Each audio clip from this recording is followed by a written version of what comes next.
Tim, just starting with you, what were your thoughts on the match?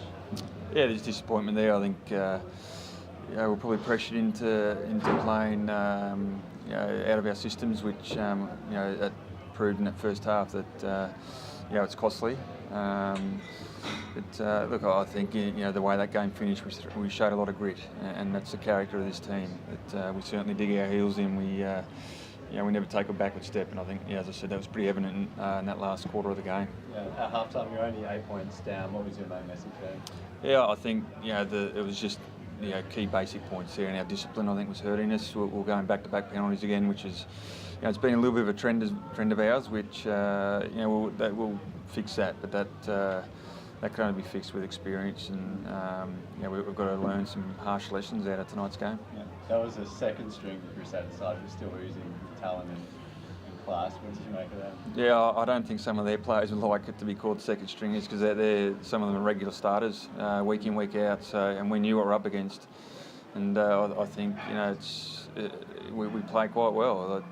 The score did blow out there, but we showed some good signs there of how we want to play, and it was up against good opposition, but I think we played some reasonably good footy there. You said you were taken out of your systems. That was just their pressure. I mean, they seem to second half to step up there, keep ball in hand a bit more, just work it. Yeah, I think it is pressure, but I think for some of our guys tonight was just something totally different from what they've experienced previously. So. I think some of the guys are like deer in headlights there, and that first opening stanza took them by surprise. But we did react well, and we settled into the game. And unfortunately, our set piece, we couldn't get any continuity off the back end of that tonight. So, and that's an area where we've been really good. So. You couldn't get continuity, but the scrum in particular held its own again. It did, yeah. And the Crusader scrum in Super Rugby have been one of the better scrums, and that's why they're on top of the table. They thrive off quality set piece, and they have that with their scrum and line out plays. And like you said, I think we competed really well there. And just from a player's perspective, what was that like coming up against the champions there? Yeah, certainly very exciting, particularly at the start. And like Tim said, they just sort of put us under a lot of pressure there. And I just think we didn't execute. We put pressure on ourselves. Certainly wasn't through lack of effort or lack of trying. It's just a bit of execution there, drop balls. When we had scrums like us in their 22, not executing there and coming away with points, particularly in that second half, coming out of the first half, having defended our line for 20 minutes and only being down by 8 points is quite encouraging coming into half time. And then we just sort of let back-to-back sort of errors pile up, and the Crusaders are a quality outfit and they're able to sort of pounce on that, and they showed their class tonight with that. Yeah, in terms of the learning curve, how much do the guys take out of it? Yeah, a lot. And I think they can just see how much they thrive on turnover attack, particularly the Kiwi sides, and how they like to play with that, how much the pressure they can put on you and just squeeze you and make every sort of error that you make count, whether that be offset piece or unstructured attack. So, like Sambo said, a lot of learnings from particularly the young guys coming in, and just what a really good showcase to come up against them. And obviously the score was a bit disappointing in the end there, but coming into half time was certainly we're in the game there. You spoke earlier in the week about how important patience would be on both sides. You knew they were patient, they strike when they're ready. You showed a little bit of impatience perhaps, because they showed exactly what you were talking about. Yeah, I just think they showed patience, particularly in their defence. They sort of forced us, like Sambo said, a little bit out of our system at times, and we just couldn't really get back into our groove from there. But it was mainly just execution, I think. I think we just put pressure on ourselves through that, and we weren't able to build pressure on them. And when we did, we came away with some nice points there and marched all the way down the field, but just sort of making errors at the wrong time, particularly in their 22, things like that. And then before you know it, they're down an hour 50, and then they're taking points away from that. So you can't do that against world-class opposition. They showed that tonight, and it's a really good learning for us as a squad and as a team. Like we said last week, it's only our 4th game together. Been training together since March, so we're still having a few things that are coming through, and we're obviously identifying that we can work on, but we're certainly building towards it, and I think this was another step up from a couple of weeks ago. So really some really encouraging signs, and some really good signs that we can work on and really move forward for the next 3 games for World Series Rugby. Tim, you're definitely not even going to try to pronounce the name there, but what did you make of his performance tonight? Yeah, that was a big occasion for Mussy, and he had some pretty good touches there throughout that game, and Mussy's got some work-ons, but he adds a different dynamic to the side, and with his size and speed, and he's someone who I think is going to develop into a quality player, and he works hard. at training and does a lot of extras, and he was pretty hungry for tonight, and overall I think he performed really well. How long has he been with the squad for? Yeah, Mussy arrived in the early days of the squad, so he came via Canberra. We was with the Canberra Raiders for a year down there in rugby league, like I said, I think he's got a really exciting future. Yeah, interesting story as well. He's almost blind completely in his left eye, and they're still out there playing elite rugby. Yeah, it is. It's amazing. He suffered a freak accident there some years back, and to showcase the skills that he dishes up is pretty impressive considering.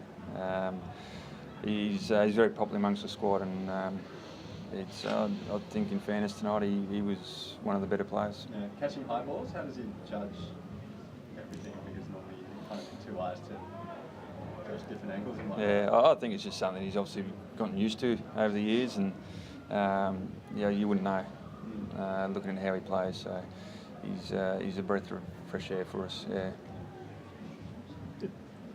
Thanks, guys. Good win in the end. What were your thoughts on the match in general?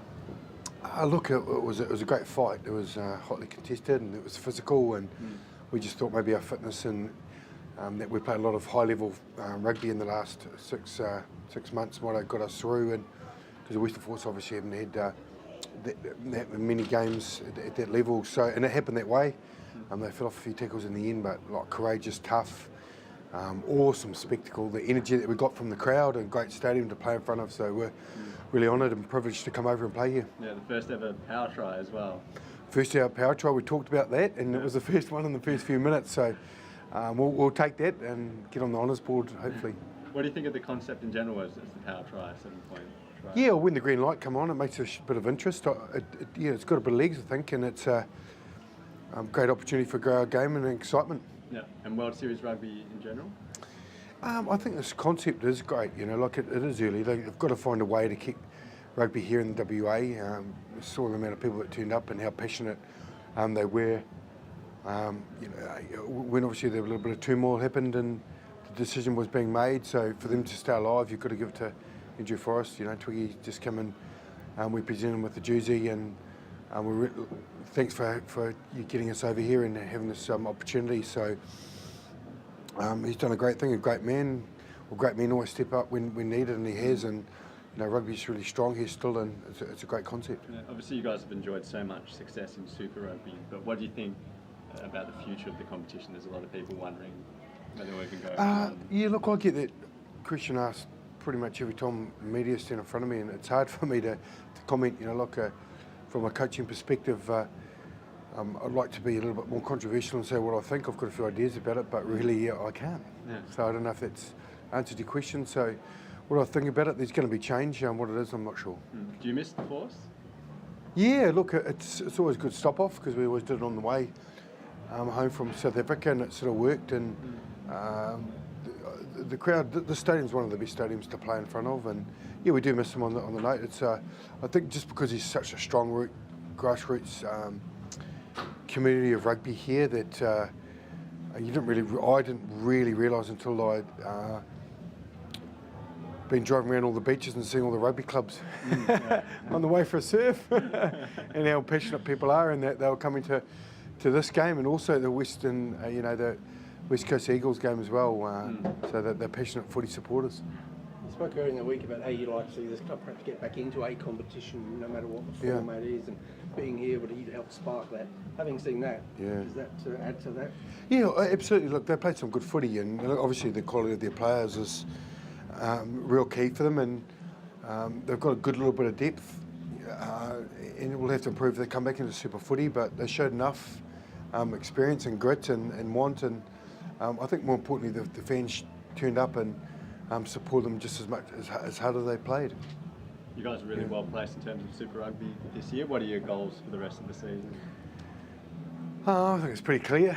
Look, after winning it last year and just having such a great season, great teams back it up, and that's our challenge for us. It's something we really embrace and look forward to. Any guys from tonight that you think really stepped up and deserve? Yeah, look, we gave a couple more debutants an opportunity, and a great head out for us. Like, the boys are pretty sore and I thought it was pretty physical, but Ramakapo Hepi, the 12, he's only 19, he actually missed out New Zealand 20s, and I think they might have a look at the tape and thought maybe he should have gone, because I didn't see much of the guy, but he played exceptional tonight. Yeah. And probably a little depth, we gave Hugh Renton and Brady McAllister their debut starts, and they performed well. Just to say, you got 11 out with Blacks and the All Blacks. Correct, yeah. And 2 or 3 injuries as well that you've left behind. Yeah, that's all right. It Yeah. just shows the strength and depth you've got, doesn't it?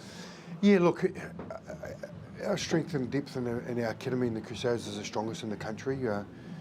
90% of our academy players go on to be professional rugby players, either for the Crusaders or other teams at different levels.